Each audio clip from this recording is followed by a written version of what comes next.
The morning rain tapped lightly on the tall windows of the Massachusetts Historical Museum, while curator Linda Chen slowly unwrapped the package on her examination table. The donor, an old woman named Patricia, sat close by in a wheelchair, her granddaughter standing beside her to protect her.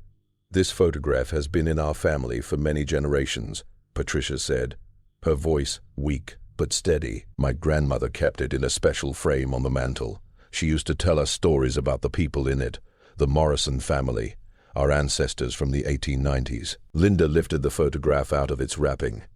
The picture, fixed on thick cardboard, as was common back then, was in excellent condition. 6 people stood in a Victorian garden, looking formal and serious, caught forever in that moment. The sepia colors had only faded a little, and every detail was still clear. "It's beautiful," Linda said, studying it with a magnifying glass. "The clothes, the garden, the way it's arranged. This is a perfect example of 1890s family portraits." Patricia leaned forward just a bit. "My mother always said there was something unusual about this photo, something meaningful, but she never told us what. She would just stare at it with a look like she was hiding a secret." Linda wrote notes in her catalog book. "Do you know anything about the people in the picture? Their names, what they did?" Patricia's granddaughter took out a folder. "The photo is dated 1895, taken in Worcester, Massachusetts. That's Henry Morrison and his wife Eleanor. The 4 children are Thomas, William, Margaret, and little Clara." Linda looked closely at each face. The father, Henry, sat in the middle with the confident look of someone used to giving orders. Eleanor, next to him, looked graceful but distant. The children were between about 6 and 14 years old. The 2 boys stood behind the parents. The 2 girls sat in front. "Your family has an interesting history," Linda said. "We'll scan this into our digital archives to keep it safe forever. The high-resolution scans will show tiny details the eye can't see." "That's what I wanted," Patricia said softly. "My mother always said the truth hides in the small things. Maybe now someone will finally notice what she meant." Linda smiled, thinking it was just fond memories. She never imagined that in less than 2 days, those scanned details would uncover a secret the Morrison family had guarded for over 100 years.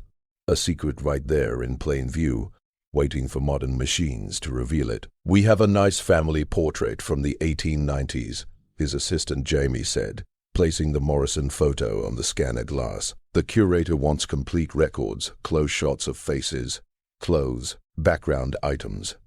Marcus began the scan. The bright light passed slowly over the image, recording every tiny detail. Soon the digital file loaded on his screen, a giant picture made of millions of pixels. "Amazing sharpness," Marcus said, zooming in on different parts. "The texture of the mother's dress is unbelievable. You can even see single threads in the lace." "Yeah." Jaime leaned in as Marcus looked at each person. The father's strict face, the mother's soft sadness, the children's stiff poses, all shown with incredible clearness. Then Marcus zoomed to the oldest boy's face. He froze. "Yam, come see this." The boy stood on the left, about 13 or 14, in a proper jacket. His expression was serious, jaw firm, but his eyes— "Is that?" Jamie started. "Heterochromia," Marcus said. "Full heterochromia. Right eye dark brown, nearly black. Left eye blue-gray, totally different." They stared at the screen. The difference was obvious up close. One eye, warm and dark, the other cool and pale. "That's very unusual," Jamie said slowly. "You'd expect the family to mention something like that in records." Marcus opened the papers Patricia had given.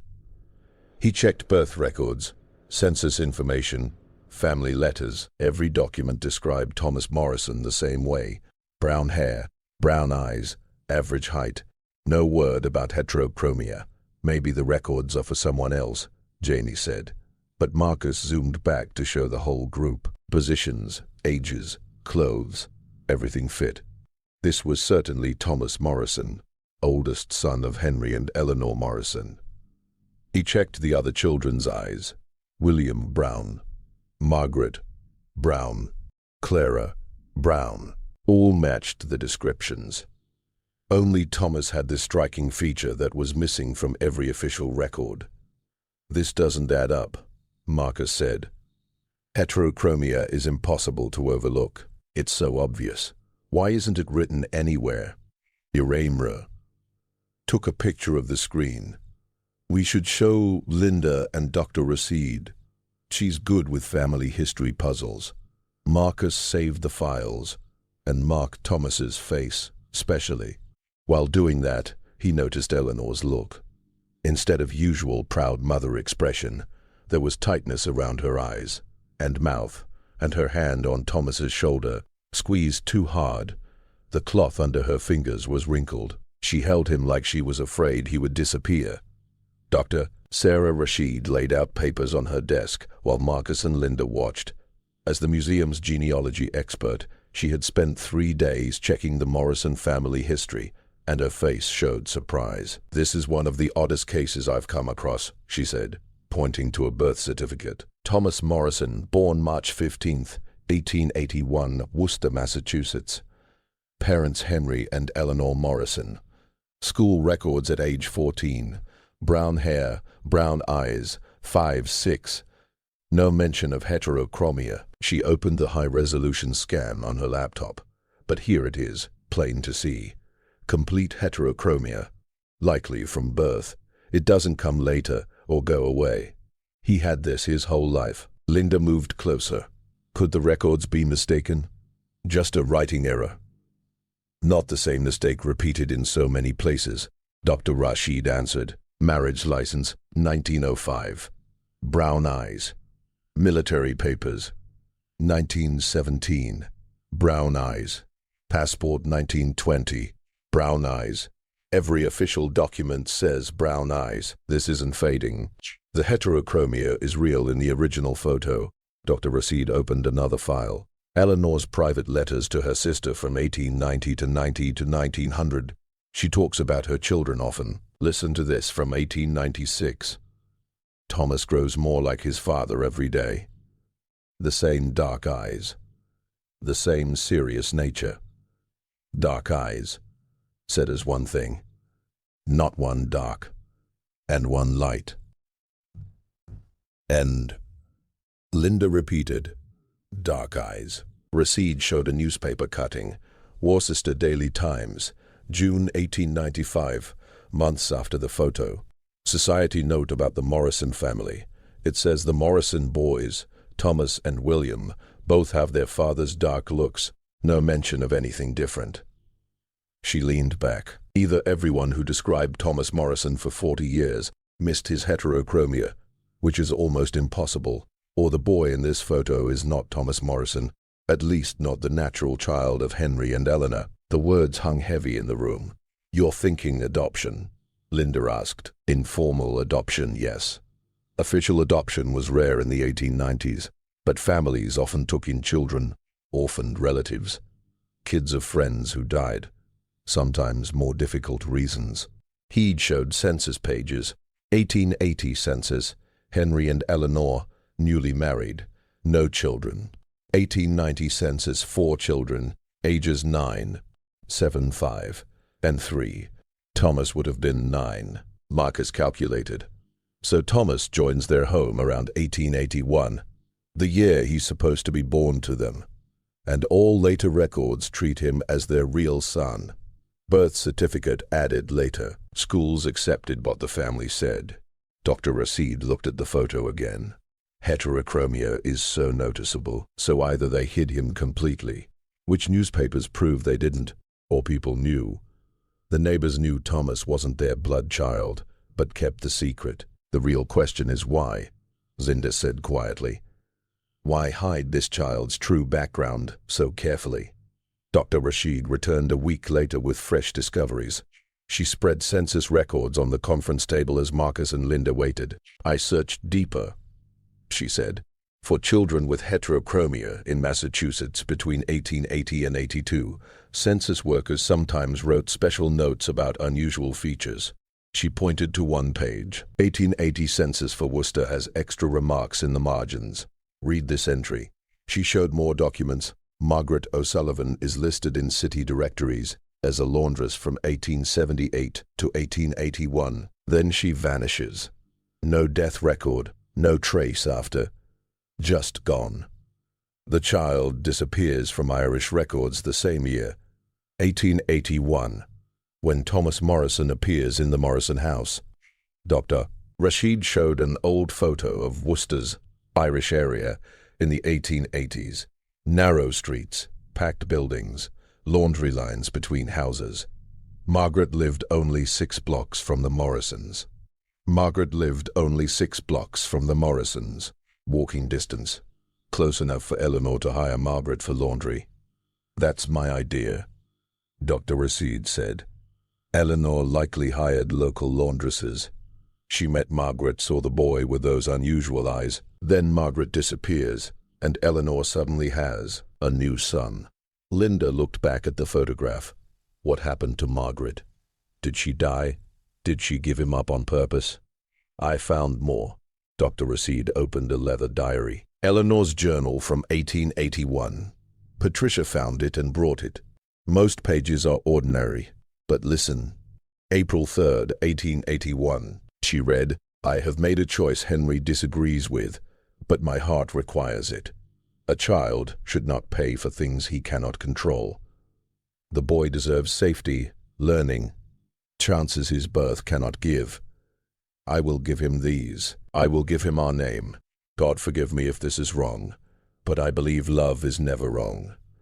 The room stayed silent. She took him, Linda said gently.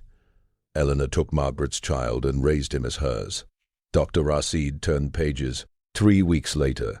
Thomas is getting used to it, though he still wakes crying for her. I tell him his mother loved him and wanted him safe. I hope one day he understands. Crying for her. Linda repeated. We.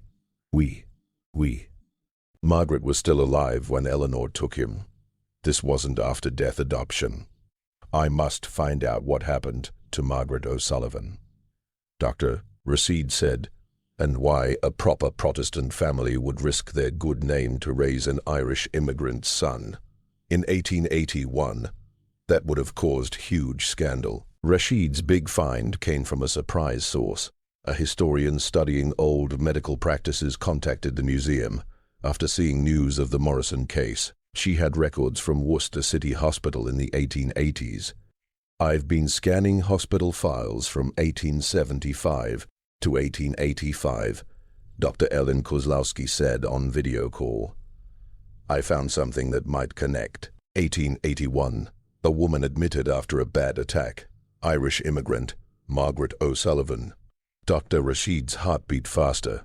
What happened? Dr. Kozlowski showed a scanned page. Notes are simple but clear. Patient brought by neighbors after assault by employer, Richard Dwyer. Text, Isle factory owner. She did laundry there. Severe bruises, maybe broken ribs. Patient in much pain. Also worried about her 3-year-old son staying with neighbors. Linda, on speakerphone, leaned in. Did she live? Weak. Yes, but it took weeks to recover. See what happened next. Dr. Kozlowski scrolled. April 10th. 1 week, inpatient visited by Mrs. E. Morrison, who offered to care for the child's needs during recovery. Patient unsure, but agreed for now. Eleanor Morrison came to see her. Dr. Rashid said. How did she know? Marcus found newspaper records. Worcester Evening Gazette, April 2nd, 1881. Short piece. Irish woman attacked. Police look into assault on Margaret O'Sullivan. Worker at Dwyer Textiles. Woman in hospital. Eleanor saw the article, Linda said. She probably knew the name. Margaret had washed for them. She went to help. 2 weeks later, April 24th. Note says employer threatens court for supposed theft. Patient upset, afraid of jail, talks with Mrs. Morrison about child's future. if she is imprisoned. Dwyer heard her, then said she stole to hide his crime. Common trick, Dr. Kozlowski said. Irish immigrants had almost no legal help. If Dwyer pressed theft charges, Margaret would lose. Prison would mean her son went to an orphanage, or worse. Irish kids in those places suffered terribly. Dr. Rashid finished. Dr. Kozlowski showed last pages. Discharge May 1st, 1881. Margaret O'Sullivan released. But note, patient's son, age 3, now permanently with Morrison family by mother's wish. Patient leaving Worcester for new work. Mrs. Morrison gave travel money. Everything fit together. Eleanor didn't take the child by force, Linda said softly. Margaret, facing jail and losing her son to cruel institutions, made a heartbreaking decision. Give him to people who could keep him says, Fay, or keep him and see him suffer. She let him go to save him. One Dr. Rashid looked at the photo again, at Eleanor's tight grip on Thomas's shoulder. And Margaret, did she make it? Dr. Kozlowski looked serious. No death record found. But no trace of her after leaving Worcester either. Patricia called. The museum, voice trembling with excitement. My granddaughter and I searched my mother's house. Really searched. We lifted floorboards, looked behind walls. My mother always said secrets were there. We found something. Can we bring it? An hour later, Patricia and Jennifer arrived with a rusty metal box. Linda, Marcus, and Dr. Rashid met them in the lab. It was hidden in the wall of Thomas Morrison's old bedroom, Jennifer said, behind loose boards by the fireplace. The house has been ours since 1900 when Thomas bought it. The box was in the chimney space. Inside were a small worn child's shoe, a simple wooden toy horse carved with care, a pressed flower, and under them a letter sealed with old wax. The seal was broken with age. Dr. Rashid opened it gently and unfolded the paper. The writing was shaky. Someone not skilled at writing, struggling to form words. She read aloud. To my son, if you ever read this. My name is Margaret O'Sullivan. I am your real mother. You won't remember me, but I remember every second with you. You had different colored eyes like your grandmother. One dark, one light. People called it strange, but I thought it was beautiful. I'm giving you to Mrs. Morrison because I can't keep you safe. A bad man wants to hurt us, and I have no way to stop him. Mrs. Morrison is good, and she promised you will have school, food, safety. She promised to love you, and I trust her. I wanted to hold you so much my heart is breaking, but I love you more than I want to keep you. Do you understand, Ilo? You more than I want you. So I'm letting you go where you'll be safe and happy. If you grow up and learn the truth, know I thought of you every day. I worked hard and saved money, hoping one day I could see you, even from far away, just to know you were okay. I stayed your mother always, even if another woman raises you. Your first word was bird. You loved to watch them. I hope you still do. I hope you have a wonderful life. I hope you are happy. I hope one day you forgive me. Your loving mother, Margaret O'Sullivan. May 5th, 1881. He returned to his roots, Dr. Rashid said quietly. Knowing where he came from, he chose to help his own people. Rashid spent 2 weeks tracing Margaret O'Sullivan after she left Worcester in 1881. The path was thin and hard. A lone Irish woman moving through cities with poor records and shifting immigrant groups. She found a possible match in Baltimore. A Margaret O'Sullivan listed in directories from 1882 to 1890 as a seamstress in the Irish area near Fells Point. It's not certain, Doctor, Rashid told the group. O'Sullivan is a very common name, but the dates fit. She left Worcester in May 1881. This woman appears in Baltimore, 1882. Marcus showed maps. Baltimore had a large Irish community, plenty of work in textiles. She could blend in easily. I reached out to St. Patrick's Church in Fells Point, Dr. Rashid said. They keep records from 1850, The archivist found this. She showed a scanned church paper from April 1890. Death record. Margaret O'Sullivan, about 40 years old. Seamstress. Died of pneumonia. Buried in church cemetery. Everyone grew quiet. He died just 9 years after giving him up, Linda said softly. Thomas was only 12. The record notes she left instructions.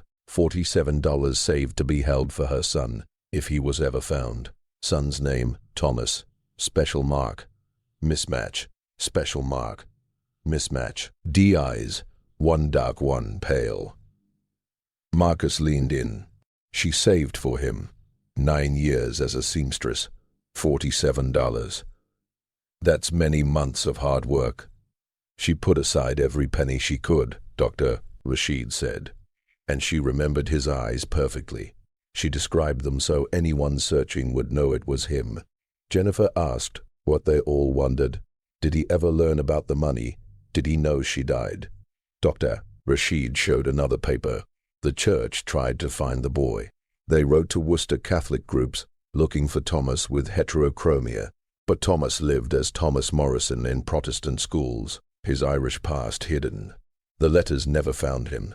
The money waited 30 years until 1920, when the church used unclaimed funds for orphan help. Note says, Margaret O'Sullivan Trust. Son not located, money went to orphans. Linda looked at young Thomas in the photo. He never knew she tried to leave something for him. Actually, Dr. Rashid said slowly, maybe he did. See this. She showed a visitor log from St. Patrick's, June 1905. A man came asking about Margaret O'Sullivan's grave. Priest's note. Well-dressed man, about 24, unusual mismatched eyes. Stayed long at the grave.